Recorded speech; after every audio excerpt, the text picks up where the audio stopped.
Yang terhormat dosen pengampu analisis laporan keuangan Bu Elif. Di sini saya Imelia Agustin akan menyampaikan tentang analisis laporan keuangan PT Mayora Indah Tbk. Saya akan menjelaskan tentang rasio lancar. Rasio ini digunakan untuk melihat kemampuan perusahaan dalam memenuhi kewajiban jangka pendek dengan aset lancar yang dimiliki. Rumusnya adalah aset lancar dibagi utang lancar. Diketahui tahun 2022 yaitu 15 triliun 68 miliar 901 juta sekian dibagi 6 triliun 51 miliar 42 juta sekian sama dengan 2,49. Tahun 2021 yaitu 12 triliun 969 miliar 738 juta sekian dibagi 5 triliun 570 miliar 773 juta sekian sama dengan 2,33. Jadi PT Mayora Indah Tbk pada periode 2021 sampai periode 2022 mengalami kenaikan sehingga bisa memenuhi kewajiban jangka pendeknya dengan aset yang dimiliki kenaikannya sebesar 0,16 atau 16%.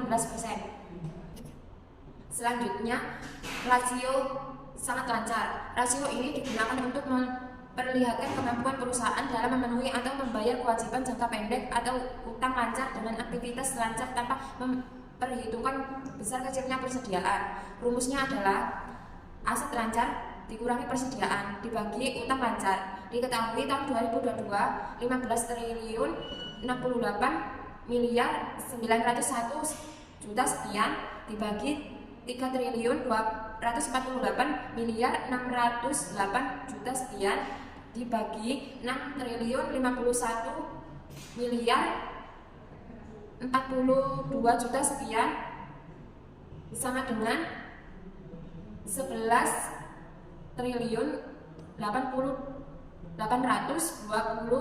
miliar 299 juta dibagi 6 triliun 51 miliar 42 juta sekian sama dengan 1,9. Tahun 2021 yaitu 12 triliun 969 miliar 783 juta sekian dikurangi 3 triliun 34 miliar 214 juta sekian dibagi 5 triliun 570 miliar 773 juta sekian sama dengan 9 triliun 935 miliar 569 juta sekian dibagi 5 triliun 570 miliar 773 juta sekian sama dengan 1,78. Jadi analisis pada tahun 2021 sampai 2022 pada PT Mayora Indah Tbk mempunyai nilai rasio yang tinggi sehingga mencerminkan tingkat likuiditasnya tinggi. Tahun 2022 mengalami kenaikan sebesar 0,17 atau 17%. Selanjutnya, rasio kas. Rasio ini digunakan untuk mengukur seberapa besar uang kas yang tersedia untuk membayar utang jangka pendek. Rumusnya adalah kas ditambah setara kas dibagi utang lancar. Diketahui tahun 2022 yaitu 4 triliun dibagi 6 triliun sama dengan 0,72. Tahun 2021 yaitu 3 triliun dibagi 5 triliun sama dengan 0,54. Jadi analisis PT Mayora Indah Tbk pada periode 2021 sampai 2022 mengalami kenaikan sebesar 18% sehingga kasnya tersedia dan bisa digunakan untuk jangka pendek. Selanjutnya yaitu rasio perputaran kas. Rasio ini dapat digunakan untuk mengukur tingkat kecukupan modal kerja perusahaan yang digunakan untuk membayar tagihan dan membiayai penjualan.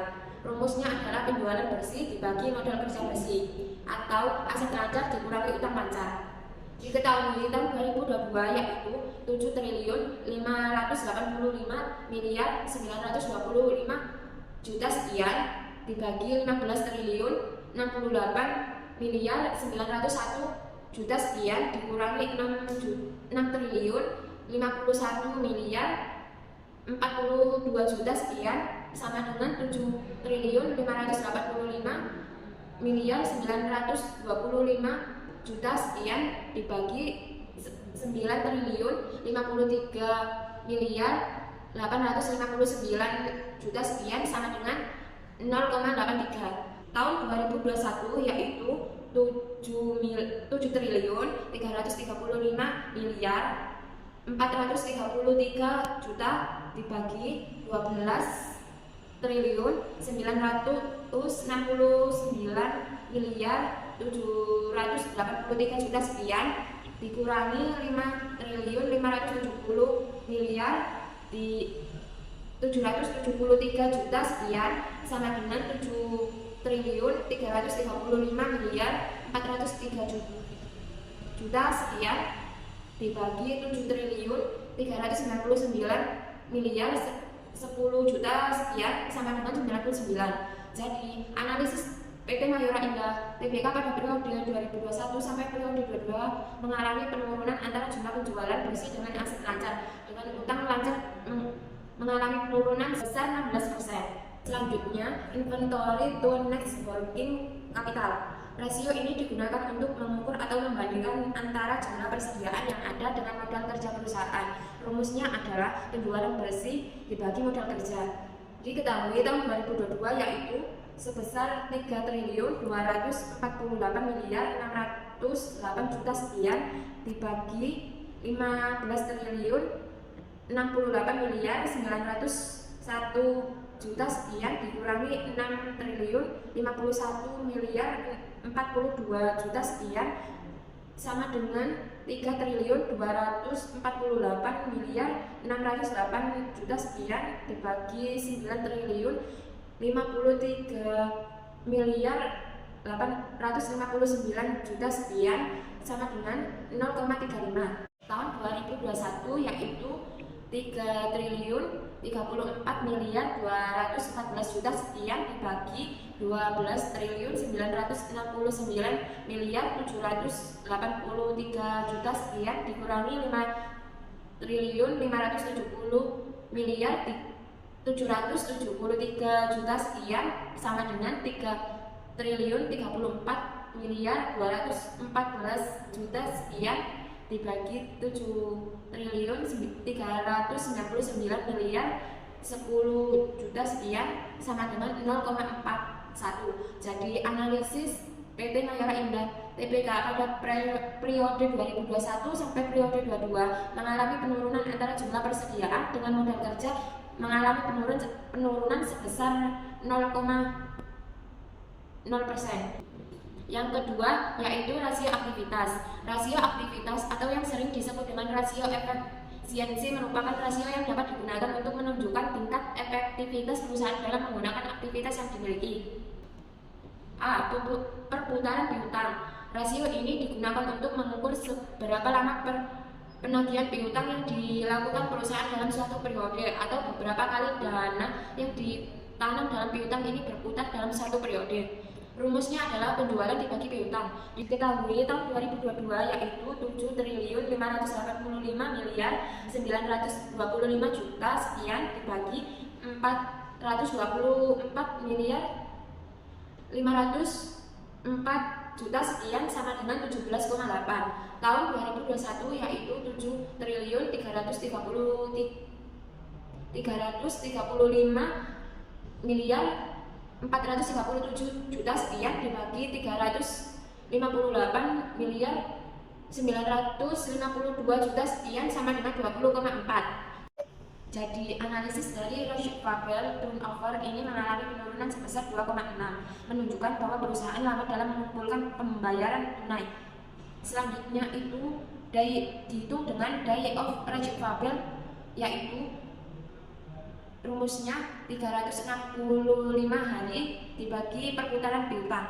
Pada tahun 2022, day of Roche-Fabel sama dengan 365 dibagi 17,8 sama dengan 2,05. Tahun 2021, day of Roche-Fabel sama dengan 365 dibagi 20,4 sama dengan 1,78. Jadi analisis dari day of Roche-Fabel mengalami kenaikan sebesar 27% yang awalnya tahun 2021 sebesar 1,78 menjadi 2,05. pada tahun 2023. Ini menunjukkan bahwa perusahaan dapat mengonfirmasi piutang menjadi kas dan lebih cepat, yang dapat meningkatkan likuiditasnya dan memungkinkan perusahaan untuk menginvestasikan kembali ke kas yang diterima kepada operasi atau pertumbuhan bisnis lainnya. Selanjutnya yaitu inventory turnover. Rasio ini dapat digunakan untuk memperlihatkan berapa kali perusahaan dapat mengkonfirmasi persediaan menjadi penjualan dalam 1 tahun. Rumusnya adalah penjualan dibagi persediaan. Diketahui tahun 2022 yaitu 7.585.925 juta sekian sama dengan 3.248.608 juta sekian sama dengan 2,33. Tahun 2021 yaitu 7.335.437 juta sekian dibagi 3.314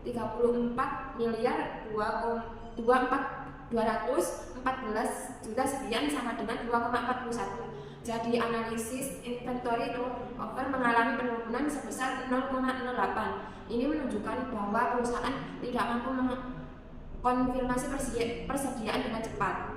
Selanjutnya dihitung dengan rumus inventory turnover index sama dengan 365 hari dibagi perputaran persediaan.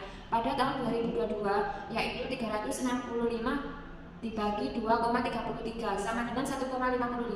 Pada tahun 2021 sama dengan 365 dibagi 241 sama dengan 1,51. Jadi analisis dari inventory turnover ini menunjukkan bahwa perusahaan mempercepat perputaran persediaan dalam periode ini yang awalnya sebesar 1,51 pada tahun 2021 menjadi 1,56 pada tahun 2022. Ini mengalami penaikan sebesar 0,05 atau 0,5%. Selanjutnya, payable turnover. Rasio ini digunakan untuk memperlihatkan seberapa cepat perusahaan membayar pemasoknya.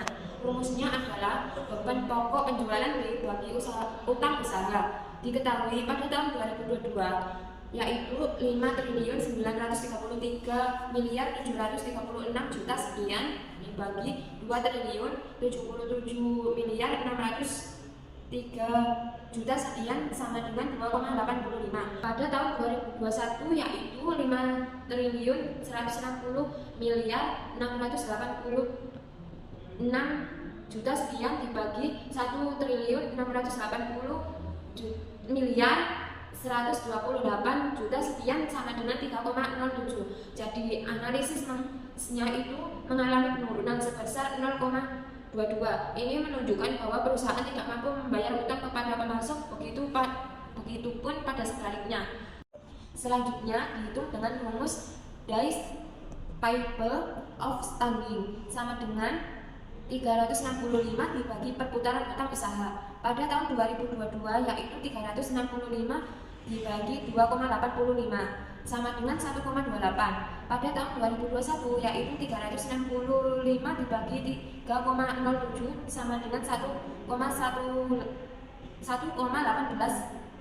Jadi analisis days payable outstanding mengalami penaikan sebesar 10%, menunjukkan bahwa perusahaan lebih mempercepat proses pembayaran pada periode pemasok periode tersebut. Selanjutnya, model kerja. Rasio ini digunakan untuk memperlihatkan keefektifan dan efisiensi perusahaan dalam memanfaatkan model kerja untuk menghasilkan penjualan atau pendapatan dalam suatu periode tertentu. Rumusnya adalah penjualan dibagi model kerja. Diketahui pada tahun 2022 yaitu 7.585.925 juta sekian dibagi 9.053.859 juta sekian sama dengan 0,83. Pada tahun 2021 yaitu 7.333.437 juta sekian dibagi 7.399.010 juta sekian sama dengan 0,99. Jadi analisis dari perputaran modal kerja ini mengalami penurunan sebesar 0,16 atau 16%, menunjukkan bahwa perusahaan berhasil mengelola modal kerjanya dengan lebih efisiensi dalam periode tersebut. Selanjutnya, perputaran aktivitas tetap merupakan rasio yang digunakan untuk mengukur seberapa efektif perusahaan dalam menggunakan aset tetap untuk menghasilkan penjualan. Rumusnya adalah penjualan bersih dibagi aset tetap. Diketahui pada tahun 2022 yaitu 7.555.925 juta sekian dibagi 6.424.381 juta sekian sama dengan 1,18.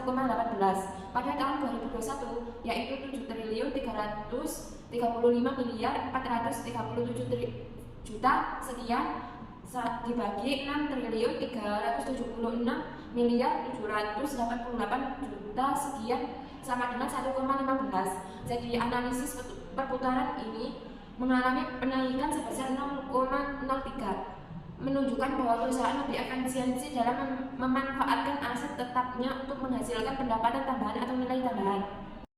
Perputaran aktivitas merupakan rasio yang dapat digunakan untuk mengukur kemampuan perusahaan dalam mengelola aset, baik aset jangka pendek maupun aset jangka panjang untuk menghasilkan penjualan. Rumusnya adalah penjualan bersih dibagi total aktiva. Ketahui tahun 2022 yaitu 7.585.925 juta sekian dibagi 22.077.788 juta sekian sama dengan 0,34. Pada tahun 2021 yaitu 7.335.437 juta sekian dibagi 19.917.653 juta sekian sama dengan 0,36. Jadi analisis di atas, PT Mayora Indah Tbk mengalami penurunan sebesar 0,02 atau 2%. Ini menunjukkan bahwa perusahaan kurang efisiensi dalam menggunakan total asetnya untuk menghasilkan pendapatan. Selanjutnya, yang ketiga, rasio solvabilitas. Rasio solvabilitas atau sering disebut dengan rasio Laverage atau rasio ulang merupakan rasio yang digunakan untuk mengukur seberapa jauh aktivitas perusahaan dibiayai oleh utang, atau dengan kata lain seberapa besar beban utang yang ditanggung oleh perusahaan dibandingkan dengan total aktiva yang dimiliki. Debto aset rasio merupakan rasio utang yang digunakan untuk mengukur besarnya perbandingan antara total utang dengan total aktiva yang dimiliki perusahaan. Rumusnya adalah total utang dibagi total aset. Diketahui pada tahun 2022 yaitu 10.405.088 juta sekian dibagi 22.077.788 juta sekian sama dengan 0,47 sama dengan 47%. Pada tahun 2021 yaitu 8.551.621 juta sekian dibagi 19.917.653 juta sekian sama dengan 0,42 sama dengan 42%. Jadi analisis dari debito aset rasio menunjukkan bahwa periode ini mengalami kenaikan sebesar 0,5 atau 5%, menunjukkan bahwa prosesi pendanaan yang dimiliki perusahaan mulai utang sebesar semakin besar. Selanjutnya, debito equity rasio. Rumusnya adalah total utang dibagi total ekuitas. Diketahui pada tahun 2022 yaitu 10.405.088 juta sekian dibagi 11.402.699 juta sekian sama dengan 0,89 atau 89%. Pada tahun 2021 yaitu 8.557.621 juta sekian dibagi 11.360.031 juta sekian sama dengan 75%. Jadi analisis dari debito equity rasio mengalami kenaikan sebesar 0,14 atau 14%. Ini menunjukkan bahwa semakin tinggi nilai rasio ini maka semakin tidak menguntungkan bagi kreditur karena tingkat rasio yang akan dihadapi kreditur akan semakin tinggi. Selanjutnya yaitu long term debito equity ratio atau LTDTER merupakan rasio antara utang jangka panjang dengan modal sendiri. Kegunaan dari rasio ini adalah untuk mengukur seberapa besar proporsi dari modal sendiri yang dijadikan jaminan untuk jangka panjang. Rumusnya adalah utang jangka panjang dibagi total ekuitas.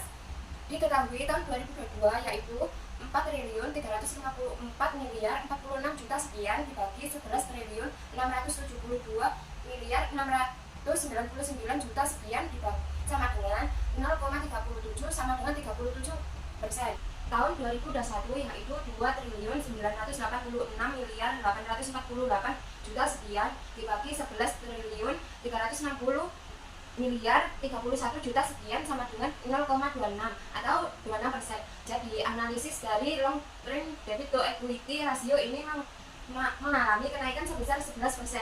Ini menunjukkan bahwa perusahaan bisa menjamin utang jangka panjang. Selanjutnya yaitu tim interest earned.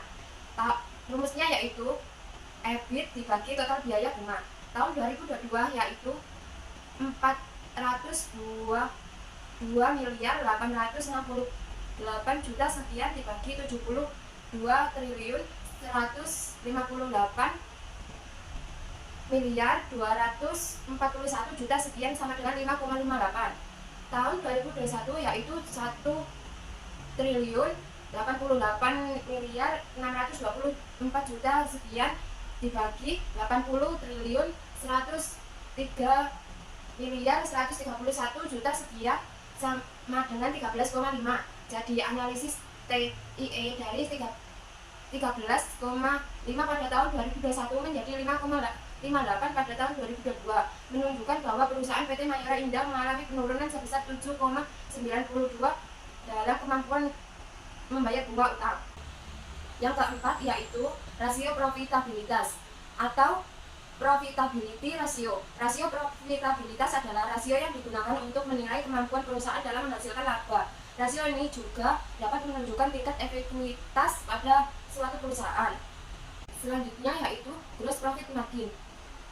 Rumusnya adalah laba kotor dibagi penjualan bersih. Diketahui pada tahun 2022 yaitu 1.652.188 juta sekian dibagi 7.985.925 juta sekian sama dengan 0,21 atau 21%. Pada tahun 2021 yaitu 2.174.750 juta sekian dibagi 7.335.437 juta sekian sama dengan 0,29 atau 29%. Jadi analisis di atas dapat disimpulkan bahwa GPM mengalami penurunan sebesar 8%. Ini menunjukkan bahwa perusahaan ada peningkatan biaya produksi atau penurunan pendapat penjualan yang dapat mengurangi profitabilitas perusahaan. Selanjutnya yaitu net profit margin. Rumusnya adalah laba bersih setelah pajak dibagi penjualan bersih. Diketahui pada tahun 2022 yaitu 6.554.756 juta sekian dibagi 7.585.925 juta sekian sama dengan 0,86 sama dengan atau 86%. Pada tahun 2021 yaitu 6.349.888 juta sekian dibagi 7.335.437 juta sekian sama dengan 0,86 sama atau 86%. Jadi analisis di atas dapat disimpulkan bahwa NPM mengalami kesamaan sebesar 86% pada tahun 2021-2022. Selanjutnya yaitu return on sales. Rumusnya adalah EBIT dibagi penjualan bersih. Diketahui pada tahun 2022 yaitu 402.868 juta sekian dibagi 7.585.925 juta sekian sama dengan 0,5 atau 5%. Pada tahun 2021 yaitu 1.088.624 juta sekian dibagi 7.335.437 juta sekian sama dengan 0,14 atau 14%. Jadi analisis di atas dapat disimpulkan bahwa perusahaan PT Mayora Indah Tbk mengalami penurunan sebesar 9% dari tahun 2021 sebesar 0,14 sedangkan 2022 sebesar 0,3. Selanjutnya yaitu return on asset. Rumusnya adalah laba bersih atau EAT dibagi total aset. Diketahui pada tahun 2022 yaitu 402.868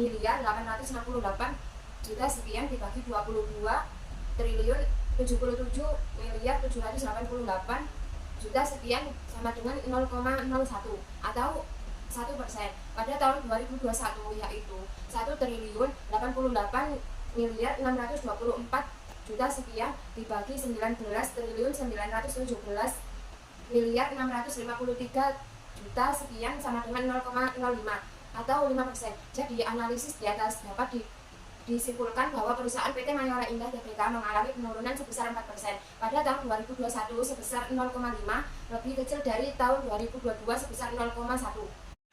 Selanjutnya yaitu return on equity. Rumusnya adalah laba bersih dibagi total ekuitas. Diketahui pada tahun 2022 yaitu 402.868 juta sekian dibagi 11.672.699 juta sekian sama dengan 0,03 atau 3%. Pada tahun 2021 yaitu 1.088.624 juta sekian dibagi 11.360.031 juta sekian sama dengan 0,09 atau 9%.